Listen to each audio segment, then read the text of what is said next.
FIA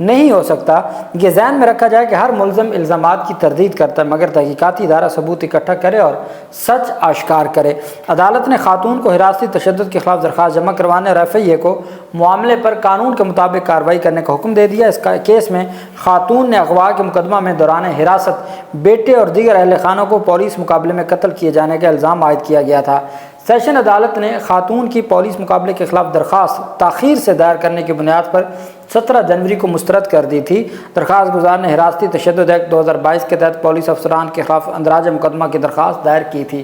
وفاقی حکومت کے وکیل نے خاتون کے بیٹے کا قتل کا مقدمہ درج کیے جانے کی بنیاد پر درخواست کو ناقابل سماعت قرار دے کر مسترد کرنے کی استدعا کی تھی۔ دوران سماعت وفاقی اور صوبائی حکومت کے وکلاء نے خاتون کے بچوں کی پولیس حراست سے ہی انکار کر دیا تھا، اور اب عدالت کی جانب سے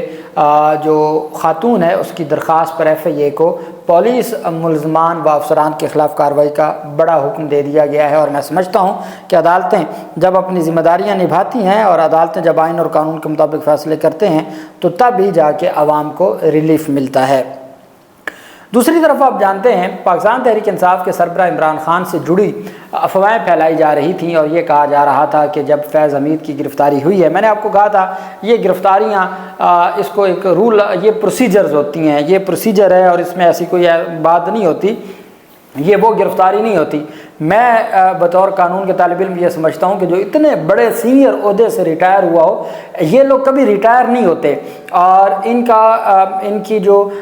پوزیشن ہے یا ان کے جو انفارمیشن ہے یا جو ان کا اسٹیٹس ہے وہ برقرار رہتا ہے۔ اس وجہ سے اس گرفتاری کو آپ سمجھیں کہ ایک پروسیس ہے، پروسیجر ہے جو اداروں کی جانب سے کیا جاتا ہے۔ لیکن ساتھ یہ باتیں کی جا رہی تھیں کہ پاکستان تحریک انصاف کو پریشانی لاحق ہو گئی ہے، اور فیصل واوڈا جیسے جو لوگ ہیں ان کو میڈیا کے سامنے لا کے بیانات دلوائے جا رہے تھے کہ کوئی ملٹری ٹرائل کی طرف چلا جائے گا، عمران خان پریشان ہو گئے ہیں۔ اور یہ معاملہ عمران خان نے ان تمام چیزوں کو رد کرتے ہوئے جو ان کی جانب سے رد عمل دیا گیا ہے وہ اتنا تگڑا رد عمل ہے کہ حکومت اتحاد کی جو وہ خواہش تھی یا ان کی جانب سے جو بات کی جا رہی تھی وہ ساری کی ساری بات رد ہو گئی۔ پاکستان تحریک انصاف کے سربراہ عمران خان نے اپنے وکلاء انتظار پنجوتا کے ذریعے قوم کو یہ پیغام اور میڈیا کے ذریعے پہنچایا ہے کہ جو IS ہے کہ سابق director general DG lieutenant retired general Faiz Hamid سے پارٹی کو دور رکھتے ہوئے ان کی گرفتاری کو فوج کا اندرونی معاملہ قرار دے دیا ہے۔ عمران خان نے میڈیا سے گفتگو کے دوران کہا ہے کہ جو سابق انتظار پنجوتا نے میڈیا سے گفتگو کرتے ہوئے کہا ہے کہ سابق وزیر اعظم کی جانب سے جو تفصیلات دی گئی ہیں وہ میں نے قوم کے سامنے رکھنی ہے۔ صحافیوں نے سوال پوچھا کہ ہاؤسنگ سوسائٹی سے متعلق فیض حمید کی گرفتاری اور اس معاملے سے عمران خان کا کیا موقف ہے۔ اس پر انتظار پنجوتا نے کہا کہ عمران خان کا موقف بالکل واضح تھا۔ انہوں نے کہا کہ ہم نے کبھی بھی فیض یا کسی سے سیاسی تعلق نہیں رکھا، ان سے میرا تعلق اکتوبر 2021 تک تھا جب تک وہ میرا DG ISI تھا۔ PTI وکیل کے مطابق عمران خان نے الزام لگایا کہ سابق آرمی چیف قمر باجوہ نے اپنی مدت ملازمت میں توسیع کے لیے نواز شریف کے ساتھ ڈیل کے نتیجے میں جنرل حمید کا بطور DG ISI فیض حمید کا بطور DG ISI تبادلہ کیا۔ انہوں نے کہا کہ عمران خان نے کہا کہ میرا فیض حمید سے صرف اس وقت تک پیشہ ورانہ تعلق تھا جب تک وہ میرے ماتحت بطور DG ISI کام کر رہے تھے، اس کے علاوہ میرا ان سے کوئی یا ہماری جماعت کا کوئی تعلق نہیں ہے۔ ساتھ انہوں نے کہا کہ جو فیض حمید کی گرفتاری کو چند لوگ 9 مئی سے جوڑ رہے ہیں اور یہ کہا جا رہا ہے کہ 9 مئی کی منصوبہ سازوں میں وہ شامل ہے، تو انہوں نے کہا جی بہت اچھی بات ہے، اگر آپ 9 مئی کی حوالے سے اس کو پیش رفت سمجھتے ہیں نا تو پھر یہ اس سے بہتر موقع نہیں آنا، آپ یہ جوڈیشل کمیشن بنا لیں۔ اگر تو واقعی آپ کو لگتا ہے کہ فیض حمید کا کوئی 9 مئی میں کردار ہے تو جوڈیشل کمیشن بنا دیں، دودھ کا دودھ اور پانی کا پانی ہو جائے گا۔ سربراہ PTI نے کہا کہ جو حالات تھے اور جس طریقے سے عمران خان کو 9 مئی کو گرفتار کیا گیا اور پھر اس کے بعد جو واقعات ہوئے اس کے اوپر جوڈیشل کمیشن بنایا جائے جس میں 2 چیزوں کا تعین کیا جائے جس کا پارٹی پہلے دن سے مطالبہ کر رہی ہے، اور وہ یہ ہے کہ اسلام آباد میں عمران خان کی گرفتاری کے احکامات کس نے جاری کیے تھے، اور پھر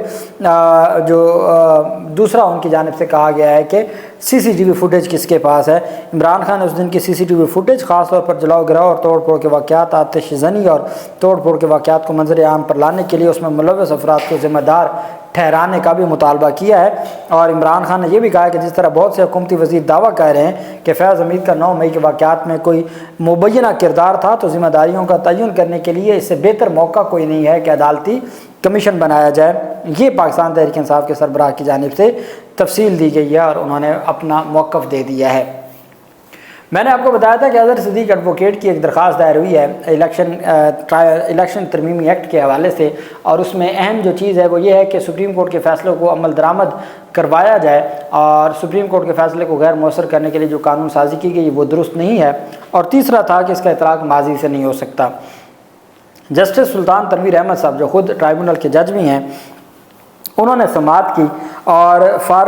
پرسنل ریزنز، ذاتی وجوہات کی بنیاد پر یہ جج صاحب نے، جسٹس سلطان تنویر احمد صاحب نے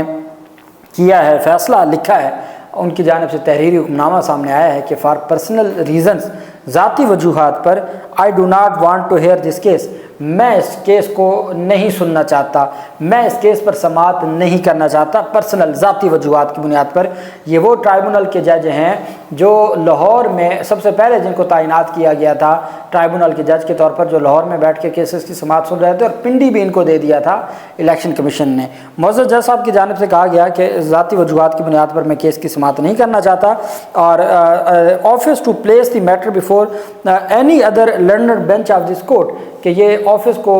ڈائریکشن دی جاتی ہے کہ وہ اس کیس کو کسی اور بینچ کے سامنے مقرر کرے، after obtaining appropriate directions from the honourable acting chief justice, کہ ایکٹنگ چیف جسٹس سے اجازت لینے کے بعد آپ اور ڈائریکشن لینے کے بعد جو آفس ہے اس کو ڈائریکٹ کیا جاتا ہے، حکم دیا جاتا ہے کہ آپ اس کیس کو کسی اور کے پاس سماعت کے لیے مقرر کریں۔ اب یہ فیصلہ آ گیا، اس کے بعد قائم مقام چیف جسٹس عابد عزیز شیخ کی جانب سے اس کیس کو جسٹس شکیل احمد کے پاس سماعت کے لیے مقرر کر دیا گیا ہے کل کے لیے۔ میں نے آپ کو کہا تھا یہ بہت اہم درخواست ہے۔ اب جسٹس شکیل احمد صاحب وہ جج ہیں جنہوں نے بطور جج Lahore high court Pindi Bahawalpur bench میں بیٹھ کر، جو پاکستان تحریک انصاف کے رانا فراز نون ہیں جو NA 154 سے جیتے تھے، اور پھر عبد الرحمان کانجو نون لیگی امیدوار نے درخواست دائر کی، الیکشن کمیشن نے دوبارہ گنتی کا حکم دیا اور دوبارہ گنتی میں کامیاب قرار دے دیا عبد الرحمان کانجو کو۔ اس کو چیلنج کیا گیا تھا Lahore high court Bahawalpur bench میں، تو جسٹس شکیل احمد پہلے جج تھے جنہوں نے کہا تھا کہ جب الیکشن ٹرائبونل ایک دفعہ نوٹیفیکیشن ہو جائے تو اس کے بعد الیکشن کمیشن کا اختیار نہیں ہے، اگر ریٹرننگ افسر نے کوئی درخواست دوبارہ گنتی کی خارج کی تھی تو یہ الیکشن ٹرائبونل جا سکتے تھے۔ اس جسٹس شکیل صاحب نے عبد الرحمان کانجو کے خلاف فیصلہ سناتے ہوئے الیکشن کمیشن کے فیصلے کو کالعدم قرار دیا تھا، پھر جس کو ڈویژن بینچ نے بھی برقرار رکھا۔ اب وہ جسٹس شکیل صاحب کل اہم سماعت کرنے جا رہے ہیں، اس کی جو بھی تفصیل ہوگی میں آپ کے ساتھ شیئر کروں گا۔ اللہ پاک پاکستان کا حامی و ناصر ہو۔ بہت شکریہ، اللہ حافظ، پاکستان زندہ باد۔